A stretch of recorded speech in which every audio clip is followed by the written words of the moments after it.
Bill for the EE 599 Project 2 assignment. Today I want to talk about Escalate, boosting the efficiency of a sparse CNN accelerator. To start, I want to talk about the knowledge gap, and here's a quote from the paper. By avoiding, storing, transferring, and computing zeros, the computation and bandwidth requirements of inference can be reduced.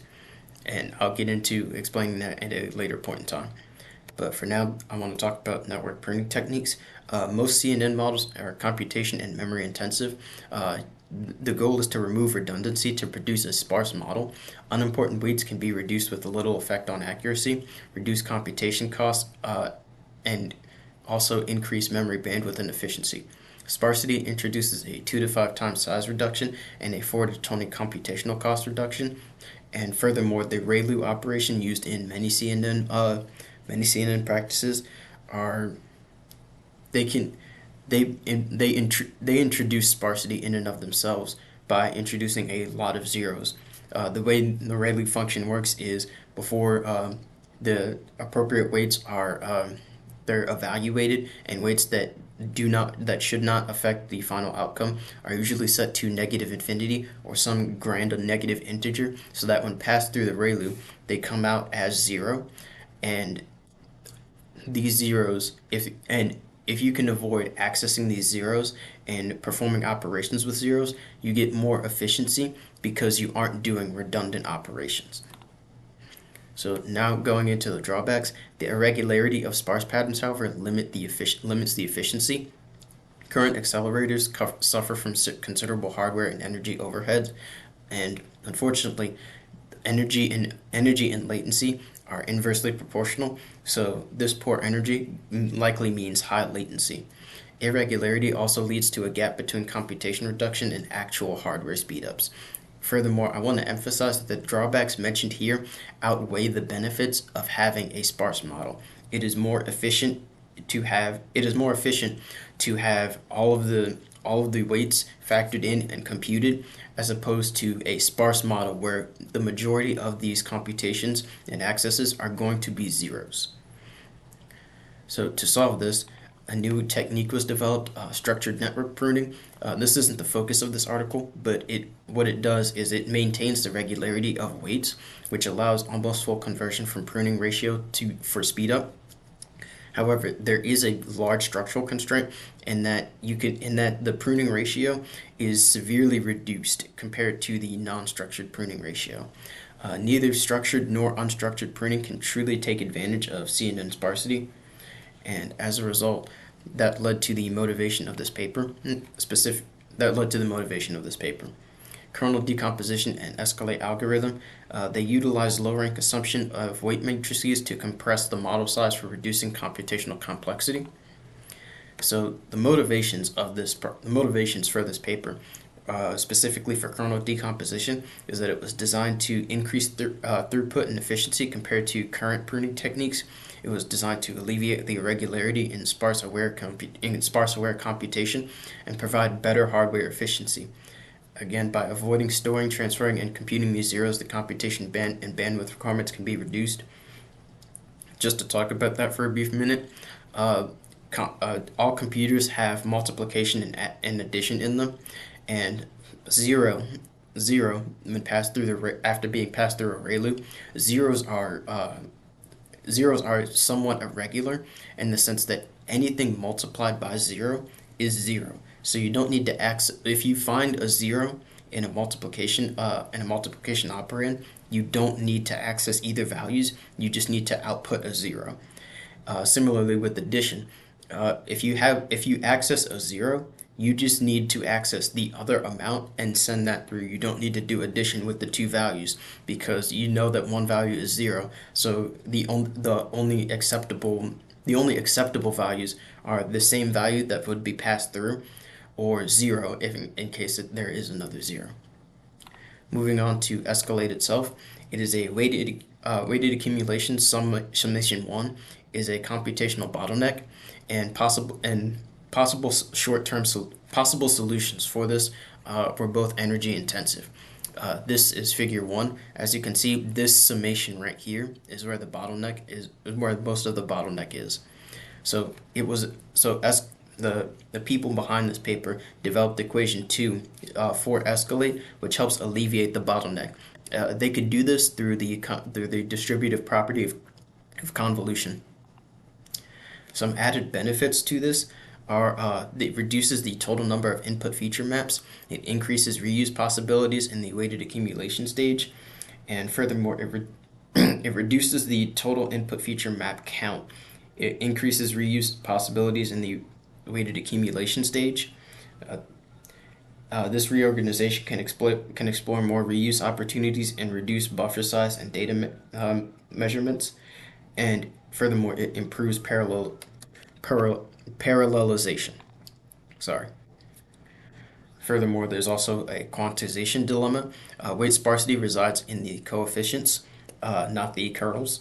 Each coefficient is unique to each input-output channel, and high precision is redundant for these because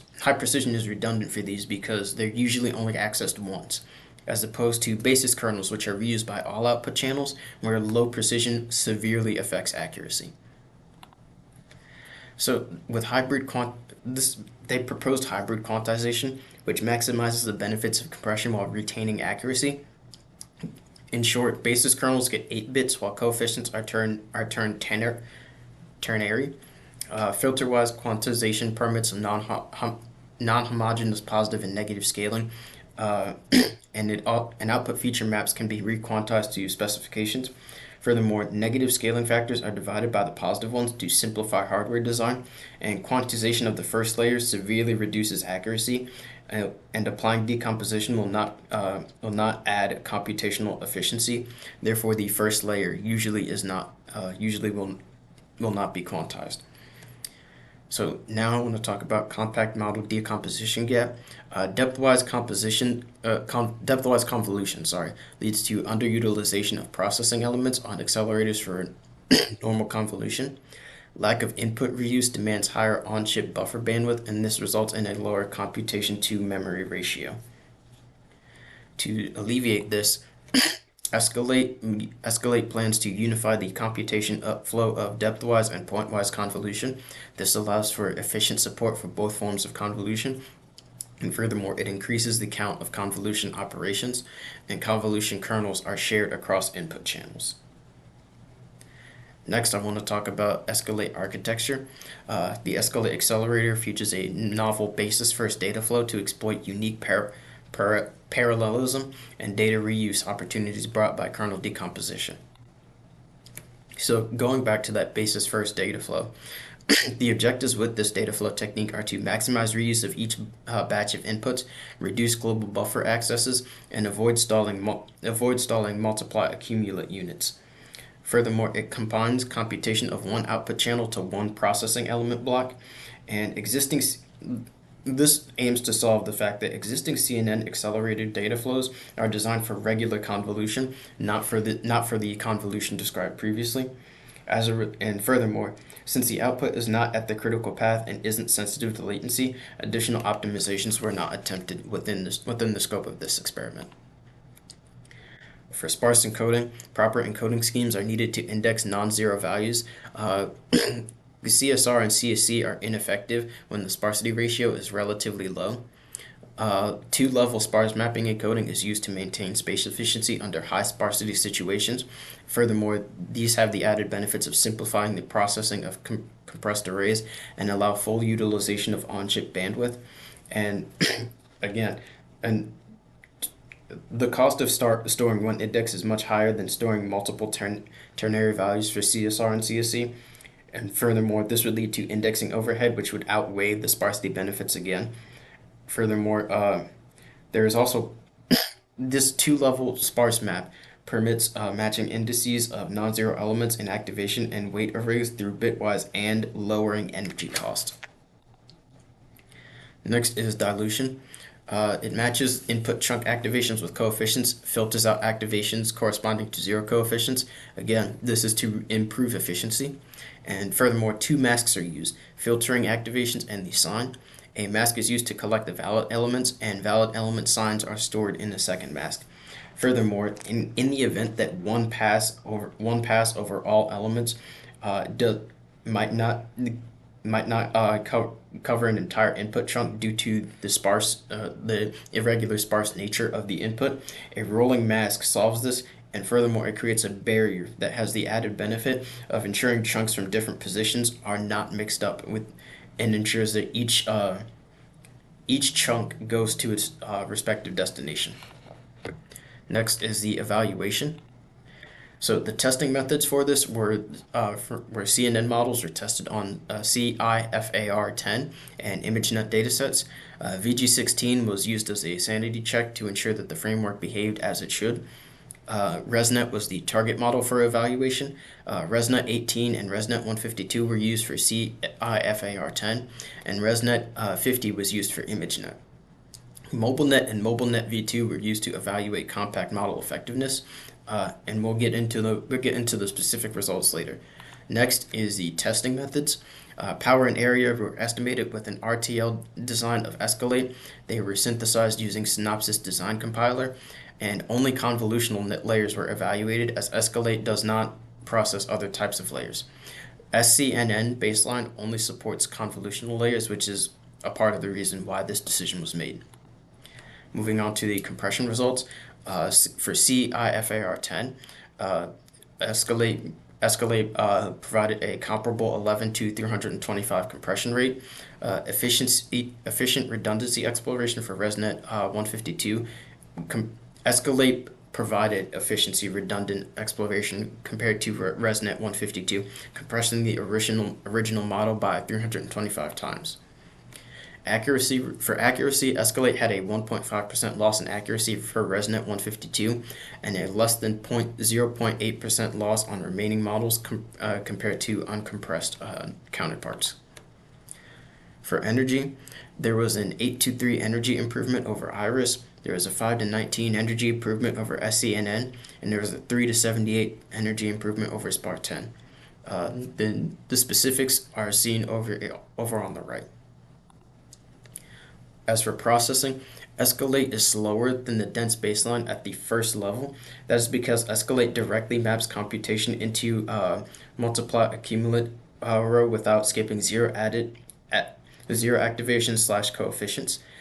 What that means is it doesn't.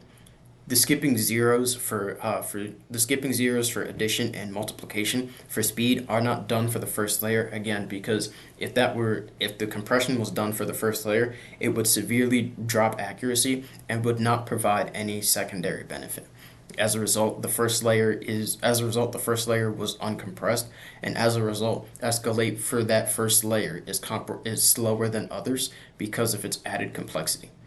However, within the first 3 layers, Escalate quickly approached the speed up limit. And one last point I want to mention is the fallback stationary data flow is not as efficient as the row stationary data flow in Iris for Escalate. And continuing on, there is a trade-off in using Escalate. The increasing count of basis kernels can increase the model accuracy. However, it can lead to a reduction in row parallelism, which unfortunately would increase latency, decrease energy efficiency, and as a result is not desired. As a result, it's important to find the balance of the previous slide. Apologies. For key results, Escalate can effectively identify and eliminate redundancy in CNN models. High precision basis kernels effectively maintain accuracy. Hybrid quantization is comparable to uniform quantization in accuracy and compression. Escalate retains weights on chip during computation, almost eliminating DRAM for access for weights. And DRAM accesses for input feature maps dominate the overall energy consumption. This is where most of the energy is eaten up. And modern compact CNNs are not suitable for sparse-aware accelerators. As talked about previously, the MobileNet and MobileNet v2 were tested, and through this test, they were found that compact CNNs are not suitable for sparse-aware accelerators. Furthermore, using these is worse off than sparse accelerators. As a result,